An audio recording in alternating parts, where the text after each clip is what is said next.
เป็นของรัฐเมื่อไรได้อ๋อแต่เจ้าอาศัยอยู่ซื่อแม่นๆถ้าว่าเขาไล่หนีมื้อใดก็ต้องหนีแม่นอ๋อเจ้าว่าจะตายป้าหลานนั่นนี่นะอ๋อเจ้าว่าจะหาไปกู้ยืมเพิ่นบ่นี่นะมาเฮ็ดเพิ่นมาเลี้ยงหมูแล้วก็ไม่รู้ช่วยหาเงินหาข้าวก็ได้พ่อในเฮือนเพิ่นก็หนีป้าแม่โดยก็หนีป้าแล้วก็ยังแต่แม่กับหลานนี่เล่นหาใส่เพิ่นบ่ได้ไปใส่บ่ได้มาพี่เลยเนี่ยมันใกล้ทางมันเนาะเตียงมันอย่างลางไป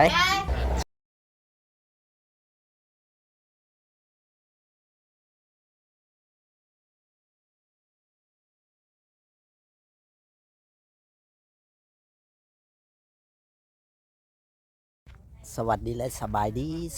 พ่อแม่พี่น้องเนาะเพราะว่าทางพ่อจ้อยได้มาเรือนน้องตุ๊กหรือว่าบ้านปู่บ้านย่าเพิ่นก็ได้มีคนมาขอความช่วยเหลือเนาะจากบ้านข้างๆกันเพราะว่าเพิ่นขอความช่วยเหลือเนาะพี่น้องก็สิพาพ่อแม่พี่น้องไปเบิ่งไปชมนํกันเลยพี่น้องเนาะนั่นแหละเรือนปู่ย่าน้องตุ๊กวันนี้ก็สิไปเบิ่งครอบครัวนี้พี่น้องเนาะจะได้ก็ฝากแม่ๆ FC กดไลค์กดแชร์กดติดตามให้กำลังใจเด้อพี่น้องเอ้ยเด็กชาวนั่นแป้นผู้ใดเนาะพี่น้องพี่น้องเนาะเป็นไงจะพาพ่อแม่พี่น้องไปเบิ่ง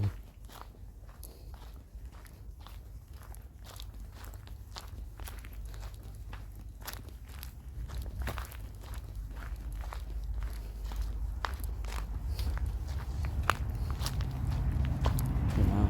เงินพันว่าธนาคารยึดพี่น้องเอ้ยเป็นยังไงธนาคารยังยึดยังอันนั้นเนาะพี่น้อง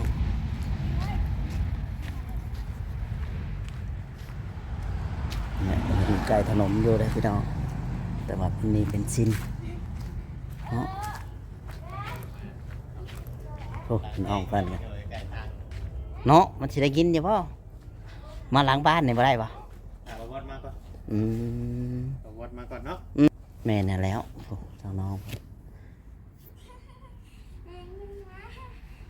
เดี๋ยวออกเป็นของรัฐเนาะบ้านเงินซ่านดินดอนนี่เป็นของรัฐเมื่อไรได้ อ๋อ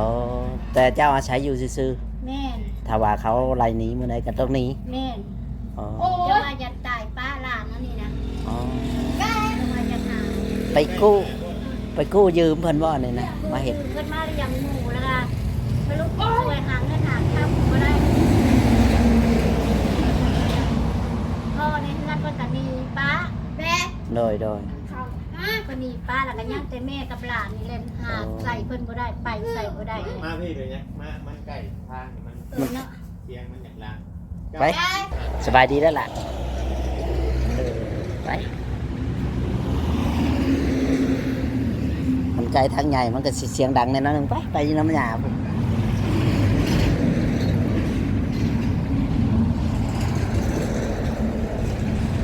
น้องพันคอนหมดเนี่ยเนาะเสียงรถดังบึ้นๆเนาะสบายดีเอฟซีเพิ่นอีกเท่านึงสบายดีลูกสบายดีนะโดยเนาะนี่เฮาก็สิขออนุญาตถามชื่อเสียงเรียงนามเนาะเลยคือว่าทางเจ้าน่ะไม่ตู้ยังเจ้าตู้เฮงไม่ตู้เฮงทางน้องนี่น้องแคทน้องแคทตี้อายุจักปีได้น้องแคทตี้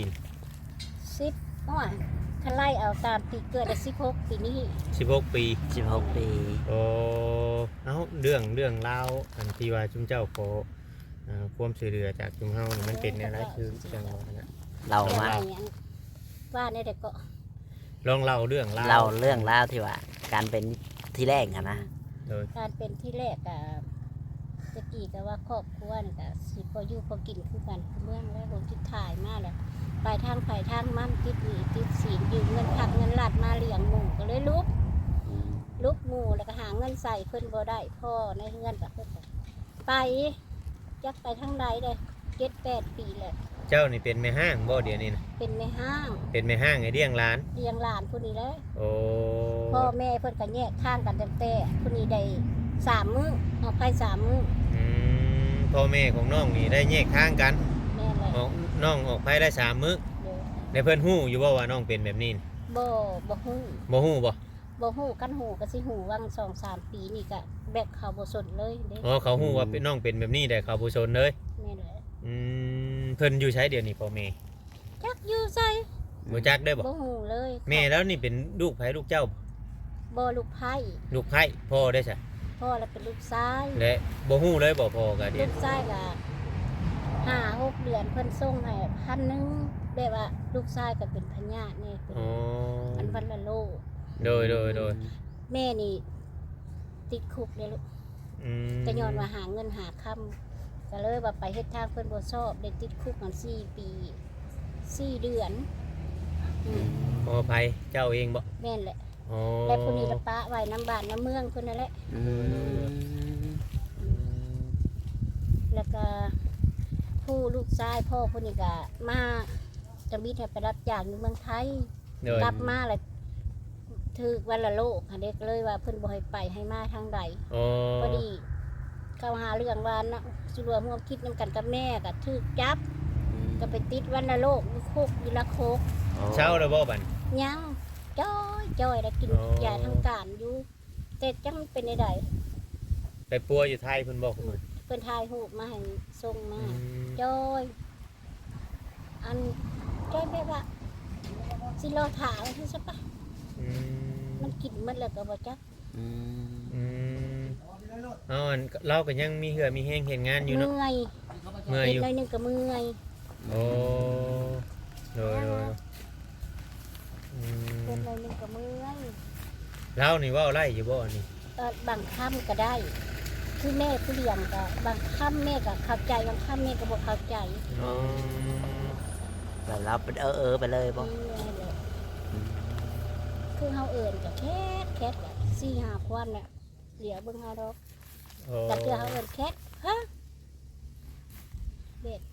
เขาวน้ำจำปา ความจำ แบบมันจุมเจ้านี่บ่ได้เฮ็ดให้เห็นนาบ่ บ่ กลัวนั่นแหละ บ่ได้มีให้มีนา ให้นานี่บ่ได้เฮ็ดเนาะ บ่บ่ได้เฮ็ด อืม ลังเทื่อก็คนเฮือนกันน่ะเพิ่นมีคนซื้อขายเพิ่นสีมาให้ โอ้ สีมาให้10 โล20 โลเพิ่นซอยว่าสิซะไป โดย ใช่นะ เข้าใจเพิ่นเลย สัมภาษณ์ เอ้ย อยู่เพื่อนหลังนี้พี่น้อง แต่ก่อนก็ว่าเป็นของตัวเองบัดนี้ละอยู่มาแล้วไปยืมเงินธนาคารมาเลี้ยงหมู อื ยืมเงินธนาคารมาเลี้ยงหมูแล้วมันลุก เลี้ยงหมู โดย อ๋อ ลุกหมูตายลุกแล้วก็เป็นหนี้เป็นสินเพิ่นไปหาเงินที่ใส่ก็บ่พอสิได้สิมาใส่หนี้เพิ่นน่ะ เรื่องราวมันนี่ก็คือตอนนี้นะปัจจุบันนี่อยู่กับไผเฮือนนี่ เด้ 2 คนเลย โดย อ้าวแล้วอยู่ดินดอนตอนหญ้าของตัวเองอยู่บ่นี่ เป็นของธนาคารหมดแล้วลูก ธนาคารเราเป็นหนี้ธนาคารเนี่ยธนาคารมายึดที่เดี๋ยวนี้ เดี๋ยวนี้นะ อ่า แล้วบ่มีที่อยู่ตัวเอง แม่ เด้อน อยู่ที่อยู่ก็บ่มีแล้วถ้าแต่เพิ่นมาบอกให้ออกหนี ค่ะแต่เพิ่นมาไล่หนี้บ่ บ่ อย ง่ายๆถ้า ถ้าพันไรนี่ ขายดินตอนนี้ได้แล้วคือบ่มีคนอยู่เลยถ้าจะเอา บ่ ค่ะ มี เท่าไรอันเพิ่นเอาเจ้าไปจำนอง หนี้เพิ่นหันละ130 ล้าน แต่เพราะว่ายืมเพิ่นแล้วดอกแรกเพิ่นน่ะบ่ทันไหล โอ้ยืมเพิ่น130 ล้าน โดย 2 แสนปลายเนาะ อืมพ่อแม่น้องโพชัยนี่เด้น้องหยังก็ น้องแคทตี้ น้ น้ อ อง ง แค แค ท ท อืม แม่น ได้แยกทางกันเกิดได้3 มื้อและเอามาให้แม่แล้วก็แยกทางกัน ผัวแม่ได้ตอนนี้ พัวแม่เพิ่นก็หนีได้5-6 ปีแล้ว เราอยู่เราเป็นแม่ห้างนะผัวเราหนีย้อนเงินเป็นหนี้เป็นสิ เป็น นหนี้ธนาคารแล้วมา เป็นห หา นี้ บ่ เป็น ได้ สิน ก็ แหละหา ป้า บ่ได้ ให้ แล้ว เมี ก็ ย เลย นี่แหละเมียก็ว่า ให้เมีย เข้าแล้วไปหาใช้ได้ ให้เมียรับผิดชอบ อืมแม่นได้ให้เมียรับผิดชอบ เออ แล้วก็ป้านี่ก็บ่ได้ไปใส่กระไดจูงไปน้ำ ร้านนี่บ่ แม่นแหละ โอ้ ย่านได้ย่านคือเพิ่นเว้าแหละ อืม คันว่ายังน้อยเด็กใครอยู่ น้องเพิ่นเว้าบ่ได้บ่ ได้บางคำ แล้วเว้าได้เป็นบางคำแบบว่าเราเว้าง่ายๆว่าสติเราบ่ดี ลิ้นแข็งบ่เนาะ ลิ้นแข็งบ่หรือว่าอีหยังแม่ก็บ่ฮู้ แต่ว่าคันอยู่กับเจ้าเนี่ยเพิ่นเว้าอยู่บ่ เว้าก็เว้าบางคำก็แม่ก็เข้าใจบางคำแม่ก็บ่เข้าใจแม่ก็ไปแล้ว อืม แล้วก็ว่าแม่ก็65ปีแล้วเนาะเราคิดว่าจักตายหูตายคำยังบ่จักเลยบ่ยันบ่มีอันบ่อนอยู่บ่อนเศร้าแล้วก็บ่มีเอื้อยมีน้องที่เบิ่งแยงนั่นน่ะ โอ้ ขออนุญาตถามอีกเรื่องหนึงแล้วปัจจุบันนี่กินข้าวกินน้ำได้ใช้ไผพาเฮ็ดไร่เฮ็ดนา บ่ได้มีให้มีหน้าเลยมีแต่ว่าหมู่อันพวกเฮ็ดนาอยู่นี่เขาได้ค่ะภาษีมาให้กิน กินน้ำชาวบ้าน แพงกันว่าซั่นซะหักแพงกันตั้งแต่มาอยู่พี่แล้ว เขาได้น้ำได้อันโยนกินกับกระแบงมาให้กิน โอ้ ขอกินน้ำชาวบ้านนะความหมายอะไร จักปีได้ที่ว่าเป็นหนี้เป็นสินมานี่ อ้าวตั้งแต่เพิ่นยืมเงินธนาคารหลายๆคนน่ะ 20ปีขึ้นหลังเนาะประมาณ อ๋อช่วงที่ว่าเพิ่นเอาเงินมาปล่อยเงินกู้มายังตามหมู่บ้านนั่นบ่ ผู้มีใบตาดินก็เอาใบตาดินผู้บ่มีก็อายังทำประกันไปได้ก็ได้หั่นเด้ บัดนี้เนี่ยพอที่ว่าตกมาเป็นหนี้เพิ่นได้เพิ่นบ่ได้เคยมาบอกจักเทื่อบ่ว่าให้หนี้นี่ นี่จะเพิ่นบอกให้ไปสำระไปท่อ อ๋อแต่ว่าบ่มีเงินทองเพิ่นจักเทื่อ แต่บ่มีงินทอง โดยนี่ก็มูลค่าก็สมมุติว่านั่นก็มันสิอันนั้นเพราะว่ามันใกล้ทางนี่ซื่อเนาะแต่ว่าสภาพเรือนเนาะก็มันบ่ได้นั่นปานใด บ่ได้ดอกทางฝุ่นแห้งหมดแหละอันกลางเฮือนในยามฝนหานอนบ่ได้ อืม มันอังเพียงหน้าแข้งมันหัว เรือนก็มันฉุกโทรมแล้วนะพี่น้องแต่ว่าหลังใหญ่อยู่แต่ว่าสภาพมันก็อันนั้นบ่ได้ มันไป เสา มั มัน นเป็นเสาไม้มันนี่พวกขึ้นกินบัด ก็จักว่ามันปุบปึ้งเอาแต่เสาก็จักสิโง่ยมือใดคิดอยู่คิดยาก โดย จำเป็น อันนี้ก็เฮาก็สิได้แจ้งออกในคลิปก็ให้ฮู้นำเลยเนาะเพราะว่าในการว่าถ่ายคลิปอันนี้ก็มันก็ขึ้นอยู่กับบุญวาสนาเด้อแม่เด้อขึ้นอยู่กับบุญวาสนาบางเทื่อบางทีชุมเฮาถ่ายที่ก็อาศัยทางผู้รักผู้ใหญ่เพิ่นเบิ่งผู้เพิ่นมีเงินมีหยังผู้เพิ่นทำบุญเนาะแต่ถ้าว่าเพิ่นช่วยไล่เพิ่นก็ช่วยถ้าเพิ่นเคสหลายก็มีหลายเคสคือกันที่ว่าจนบ่มีหยังดีก็ บ่ได้ก็ ผู้ มี บ่ได้ก็มีหันนะยันว่าอันนั้นเจ้า ข มา อง ขอ เนาะ ความช่วยเหลืออะไรเฮาก็เลยถ่ายให้เพิ่นเบิ่งเนาะ อืม มันก็หลายเคสคือกันผู้ได้รับการช่วยเหลือก็มีผู้บ่ได้รับก็มีเนาะแต่บัดทีนี้สมมุติว่าต่อไปเนาะสมมุติว่าผู้รักผู้ใหญ่เพิ่นเบิ่งหรือว่าดูตนสงสารนางนี่ได้คือว่าเพิ่นอยากยืนซอยมากนี่ก็เฮาก็ยังบ่ฮู้ในอนาคตตัวนี้ ใจอยังให้ขอเพิ่นนี้อยังให้ซอยเพิ่นนี่ได้แม่ยัน อืม บุญบ่ย่าบ่ยืนไปตายป้าหลานน่ะจักสิอยู่น้ำไผจัก โด สิ ย อยู่ โดย ใส่กินใส่ ว่าคือว่านี่มันก็ลายนะรับรวมทั้งต้นทั้งดอกมันก็ทำหลายปีได้มันก็ว่าบ่ตับกว่า4-5 แสนนะ อืม เขาบอกง่ายๆว่าเขามีเงินไปถอกโป๊ะโลกกันเนาะ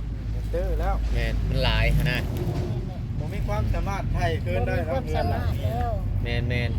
ผมมีความสามารถไทยได้เพิ่นสิเว้าเท่าไหร่ก็ชุดแล้วมันตกเป็นของเพิ่นเนี่ยเด้ แม่นแหละ วันนี้ดินมาดินหินทางมานี่สมมุติว่าทางผู้รักผู้ใหญ่เพิ่นช่วยนี่ก็คำบนไม่บนหยังกับบางเทื่อเนาะบ่เนาะ นี่มีความสามารถไทยคืนได้ แม่นะนะ ทางดำใหญ่เด้ นอนก็นอนบ่หลับแล้ว อันนี้เป็นเจ้าของดินมาแล้วบอกอะไรมาจอดรถมันนี่ บ่รถทิมกัน แม่คือว่าบ่ได้มีตกใจว่านั้น บ่ได้มีใบนู่นนี่มาบอกมาหอยออกจักเทื่อบ่มีอยู่บ่ผู้คนอื่นที่ว่าไปเอาพร้อมเจ้าแต่เป็นหนี้คือการมีบ่คนอื่น คนอื่นเขาคนละคนว่ามีดินมีดอนเขาก็ขายใส่หมด โอ้ คือแม่เขาบ่มีดินกันเท่านี้ เจ้าบ่ได้มีให้มีนายทางอื่นบ่อืม เรามีแต่ชำเพื่อนนี่ โดยคือทางนอกนี่ได้กินยานั่นยานี่อยู่บ่ได้กินยาปัวมันยังอยู่บ่ บ่นะบ่บ่ได้กินได้กินยายังบ่ บ่ เออ มานั่งเฝ้า คือว่าแม่เจ็บแค่เจ็บขากับบางเทื่อก็จนค้านเอาแล้ว อืม นอนไปนอนเอาไปนอน นอน ที่ ลู ร ก ถเออยันว่าน้องแบบว่ามีโรคประจำตัวแบบกินยานั่นยานี่บ่ได้กินเนาะ บ่ โอ้ นี่ เขาว่าสิเราก็บ่บักเนาะ บุปากแบบว่าบ่ฮู้สึก อืม บ่ฮู้ว่าเพิ่นเว้าหยัง เราบ่จักหยังเลยนะ โดย นี่จะเข้าใจแต่จะได้อันรถอหย่างรถไฟฟ้านะจื้อนอนรับอยู่ก็เว้า อืมอยากได้รถไฟฟ้าเราขี่เป็นอยู่บ่รถถีบรถหยังกัน รถถีบบ่เห็นขี่จะเถื่อนะ อยู่ร่วมกันช่องคนกับร้านนี้คือมือนี่เนาะ ก็คือสิยืมกันกับเพิ่นย่างกับเพิ่นเป็นแอนแน่ก็บัดเข้าใจก็เข้าใจบัดบ่เข้าใจก็บ่เข้าใจ แบบตัวนี้คือว่ามีเงื่อนเฮ็ดไหมใช่ทางหลัง อันนี้นะ โดย อันหลานมาแล้วเพิ่นได้ขอปุ๊บเงินใช้เอาบ่ย่านเพิ่นเอาบ่ลูกครับเพิ่นเอาก็ให้เพิ่นเอาซะอืม โอ้ หลานก็มาจากกรุงเทพบ่มีบ่อนอยู่เอาเพิ่นน่ะเพื่อแม่เป็นหนี้ป้าเป็นหนี้ธนาคารไหนบ่ย่านบ่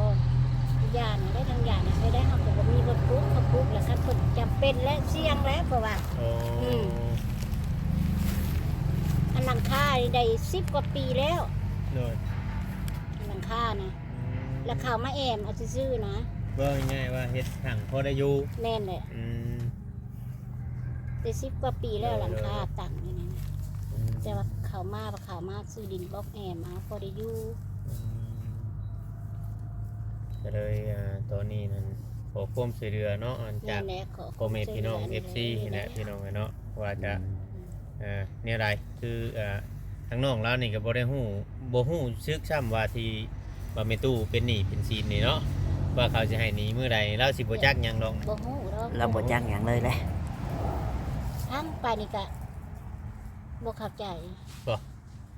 อืมบ่ฮู้ซ้ำว่านี่คือหยังเนาะ บ่ อืม เมื่อทางก็ว่าออกไปคือเว้าน้ำผีน้ำสา เว้าไปเลยๆเนาะ ว้ไปเลย เป็นมาแบบใหญ่ขึ้นมาก็เป็นแบบนี้เลยบ่ คันแต่ยังน้อยๆหั่นแหละเฮาเบิ่งเฮาผู้เลี้ยงก็เบิ่งบ่ออกมันใหญ่ขึ้นมาแหละพอดีมันเว้ามันอันนั้นแล้วมันก็ต่างออกเลย อืมโดย แต่ความยังน้อยนี่ประมาณ3 ปีหรือ4 ปีนี่แม่ก็ยังเบิ่งบ่ออก บ่ฮู้เลยเนาะ บัดอายุ5-6 ปีขึ้นมาแหละต่างได้บัดนี้ โอ้ เราก็เลยว่ายังเก็บกับที่เพิ่นเว้าเพิ่นจ่าไปแล้วบัดนี้ โดย ใหญ่มากก็เป็นแบบนี้เลย อืมเนาะ กันว่าผีเขาจะสูงกับบ่แม่น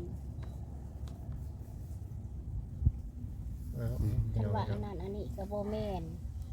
บัดเห็นหลายคนกับพัดผู้ลังคนไปแห้งเว้าก็บ่เป็นที่การพร้อม แมน นี่เราก็ยังไปได้มาได้เนาะ พอไปได้มาได้ คือบอกว่าไปเฮือนลุงส้มเด้อส้มบ่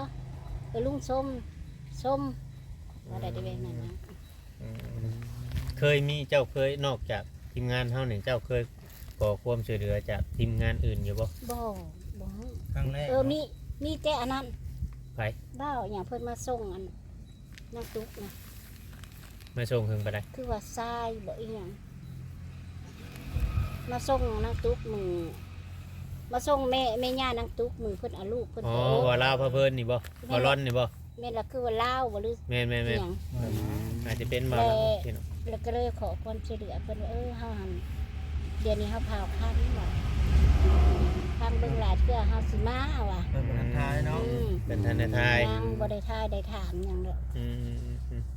เรื่องราวของเจ้านี่ก็คือว่าตอนนี้น่ะบ่มีบอลอยู่ บ่มีบ่อยู่ คือว่าดินนอนตอนหญ้าตอนนี้น่ะเป็นของธนาคารเบิดแล้ว แม่น ถือเพิ่นคิดว่าเพิ่นถือเพิ่นยึดแล้วบ่มีปัญญาใช้แล้ว ย่าแล้วหมดแล้ว เพราะว่ามันหลายเนาะมันหลายคำว่าพื้นว่าสินะ หลายกะคันมีลูกมีเก่าหาซอยกะยังใครอยู่อันนึงบ่มีลูกก็คือเว้าหั่นแหละ โดย นี่ก็ร้านเนาะ ล่าเรื่องล่าง านบัดทั้งพอผู้นี้ก็เป็นวานรก แม่นน่ะ เป็นวานรกแต่ว่าเพิ่นหาเงินปัวตัวเองอยู่ไทยพุ่นเนาะ หาเงินตรวจตัวเองก็ได้เดือนเท่าใดเพิ่นว่าเดือนหนึง6-7,000ลังมือก็ได้ไปลังมือก็บ่ได้ไปหั่นเด้แบบว่า แม่น มีพญาติเต็มตัวแล้วมันไปบ่ได้ ๆยังดี ก็ อยู่ เพิ่ ด น อก ก็ว่าอยู่ได้แม่เอ้ยจะเว้าไปใส่เด้อว่าเฮาเป็นลูกพอนมือเอาตาเองก็แม่ บ่มันบ่ได้แม่นแบบว่าแนวอัน อืม อายดอกเรื่องเป็นวัณโรคนะว่าเฮาก็เคยเป็นมาก่อน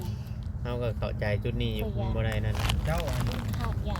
ฮะ ยามันขาด กิน ยา ครบ8เดือนนี่คือว่าหายขาดเลย บ่ได้ลูก แต่ว่าเฮากินครบนะ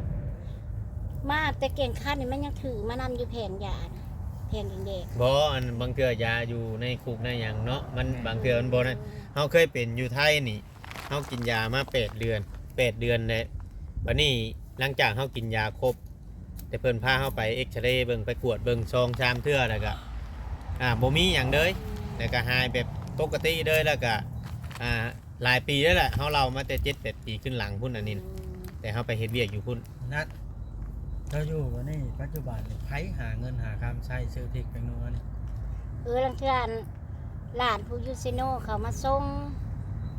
มีหลานบอก อันหลานกับหลานแบบว่าครอบไข่ครัวมันนั่นแหละเขาก็บ่มีแล้วก็ที่ว่าก็ซื้อ10,000หาเป็นเดือนปลายก็บ่หมดหรือพอบางเทื่อแม่ก็กินเผ็ดบ่ได้หลานก็บ่กิน โดย บางเทื่อจำแก้วถ้วยเดียวเป็นเดือน แต่ละมื้อพาหลานกินข้าวยังหลัง มื้อนี้หันส้มเอาปลาดุกให้ตัวหนึง อืม ก็เลยว่ามาปนครึ่งหนึงยังครึ่งหนึง ๆยอมกิน เดี๋ยว โดย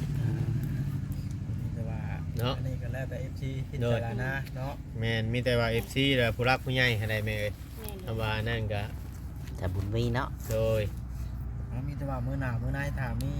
FC หรือว่าผู้สนใจติดต่อเอามาขอยสิมาหาใหม่เด้อ เลย อันนี้ก็แล้วแต่บุญแต่วาสนาของเจ้าได้ โดย ก็สิจบคลิปเราได้บอกยัง โดยจบคือกันสบายดีเด้อจ้ะแม่เด้อสบายดี ก่อนเนาะ สบายดี นี่แหละพี่น้องเนาะ ธนาคารยึดไปย้อนว่าเราเป็นหนี้พี่น้องเนาะ เป็นหนี้เป็นสินธนาคารยึดไปหมืดของพี่น้องเนาะเพิ่นก็เลยบ่มีหยังพี่น้องเนาะถ้าว่า FC อยู่กับหลานบ่มีหยังเนาะพี่น้องเนาะหลานจะพิการพี่น้องเนาะพิจารณาเบิ่งพ่อแม่พี่น้องเนาะ FC จังใดก็ฝากพี่น้อง ธนาคารยึดไปแล้ว ยึดไปพี่น้องเลยเนาะต้องให้รอเนาะจังใดก็ฝากเป็นกำลังใจให้เด้อมีอะไรที่เนาะเงินสาขาแป้นเพิ่นก็โดนยึดโดนนั่นแหละพี่น้องเลยเนาะกับเพิ่นบ่มีทุกข์ยากหัวก็บ่มีนี่แหละพี่น้องเนาะอยู่กับหลานกับพิการพี่น้องบ่ฮู้ว่าสิกินที่อยู่จังใดเนาะกันต่อไปบ่เห็นยายก็หลานพิการที่อยู่แนวใดกินแนวใดเนาะอยู่กับผู้ใดนี่แหละเนาะคลิปนี้ก็บ่มีหยังหลายพี่น้องถ้าผิดพลาดประการใดก็ขอโทษขออภัยนำเด้อพี่น้องสวัสดีและสบายดี